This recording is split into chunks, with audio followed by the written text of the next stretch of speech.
Hi, this is Scott Garibay, and today we're going to talk about Vampire the Masquerade and using the 1994 Vampire the Masquerade cards as inspiration for creating Dungeons and Dragons 5th edition non-player characters.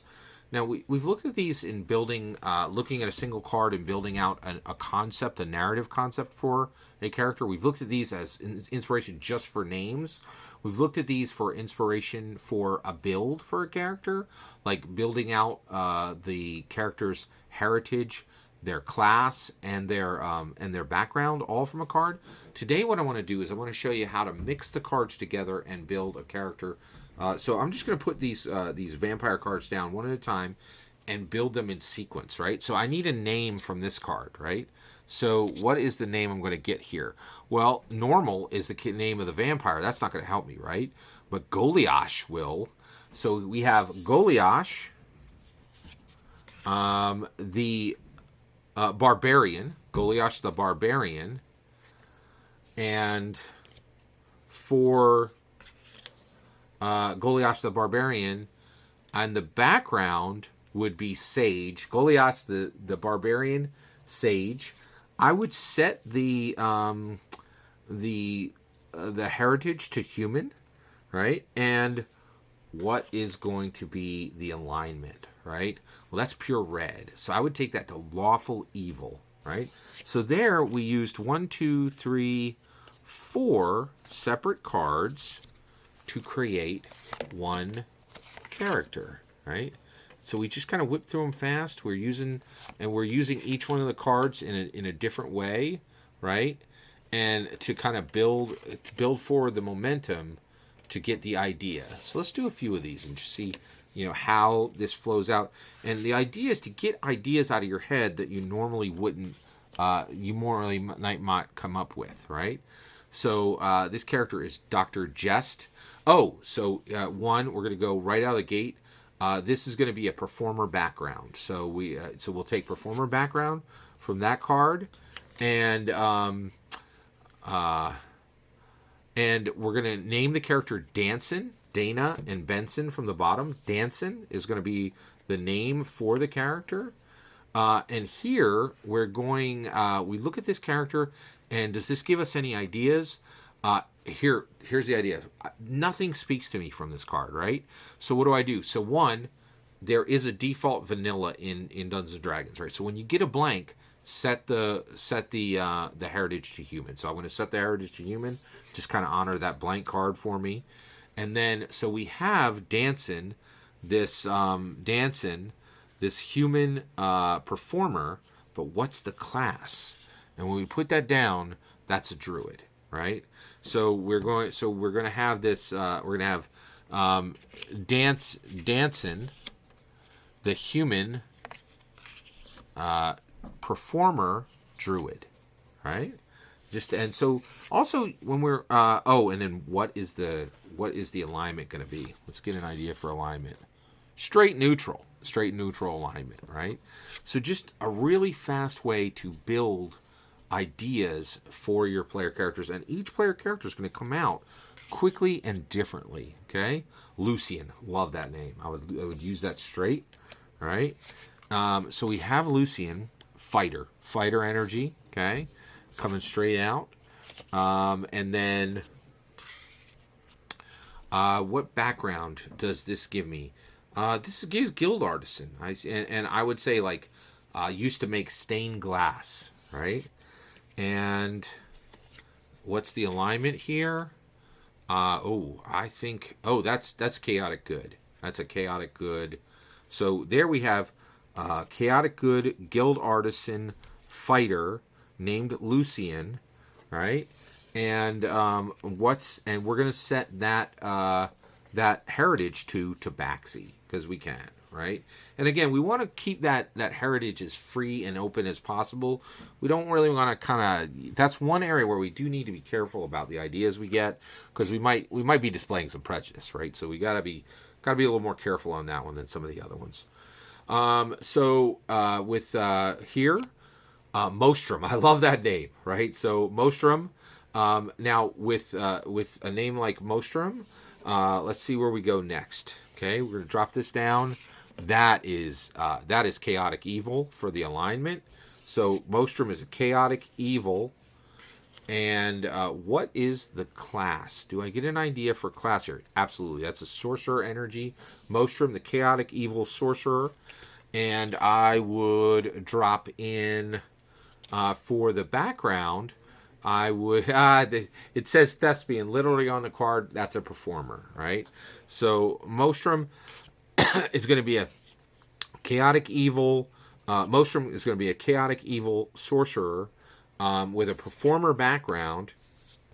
And what are we going to do with specifically with the heritage? I would set that heritage to Tiefling.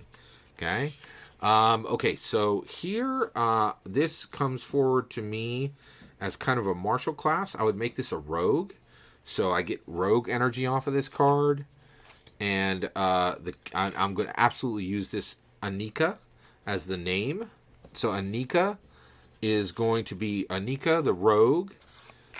Comes from a I'm gonna invert this card, and I would go with folk hero, right? So like this gives me a charlatan energy, but some of my other player characters that I've already made have already been charlatan, so we invert it, right? And so I'm gonna go with folk hero. So Anika the folk hero rogue. And the background is going to be a sailor, because this is water based, right? So with sailor, and then what is the and this I would make this neutral good.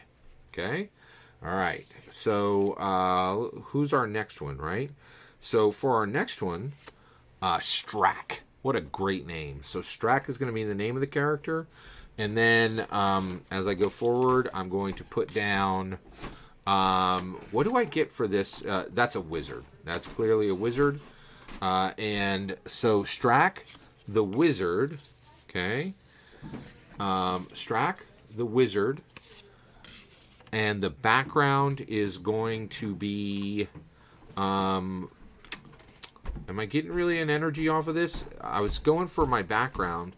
We don't really see a background here. And so Strack, the wizard, I would definitely put this as chaotic neutral. Okay, they're kind of a chaos energy off of that. This card has a book. I'm going to give it a sage background. Okay, and so right now we have Strack, the wizard, chaotic neutral wizard. And let's see if we can get the background off of this one, right? Here, the background I'm getting is... So sometimes the cards will fail you and you won't come out something. So you kind of want to have a default to go for. And I think your default when it comes to backgrounds is just going to be straight... you would go with a straight... folk hero would be your best way to go. Okay. Here, that is definitely going to be... So let's think about, the different classes that we have. I think I would go with, for this, I would be going with a cleric energy. But let's see where we're going to go. See what we go here. So I can put in the next card here. And that kind of gives me... I'm going to go with alignment for this. I'm going to go with another neutral. But this is going to be lawful neutral. So we have a lawful neutral cleric with a soldier background. Lawful neutral cleric with a soldier background. And lawful neutral with a soldier background. And so we have all that there. And so we have a cleric. Yeah, and what kind of energy are we getting off of this? So we have our lawful neutral cleric with a soldier background. And, and then actually for this one, I'm going to align... I would align this to a halfling. So I would have a halfling cleric, lawful neutral with a soldier background. Okay, and then let's start with this one here. So that is definitely a wizard energy coming off of that card for me. And then I think here that would be straight neutral. So we have a straight neutral wizard. Okay, and we need to see the background, and then we're going to apply the heritage. The background that I would apply would be awful neutral. So we have a neutral. Oh, I lost it on this one. Hold on. Where are we going with this? Huh. Yeah. There's a lot of cards here. So we applied neutral, and then we were going with. I think I would set this to wizard, so a neutral wizard. Definitely a neutral wizard with an Outlander background. The alignment I would set at. We already have an alignment. And so I would just apply the heritage of, for this one, I would apply the heritage as drow. Okay, all right. And that's another thing. You want to spread out. You want to use as many of those as possible, unless you're running a world that really doesn't have any of those in there. So I think that gives you an idea of how quickly you can build these different characters, just swapping out the different concepts within. I think it's a really robust way to create non-player characters. And once you have a set of cards that has a lot of art and ideas invested in them, you could really do a lot with it. It can really be quite an inspiration overall, and for how you get to the character overall. There's just a whole lot of different ideas that can come through with this.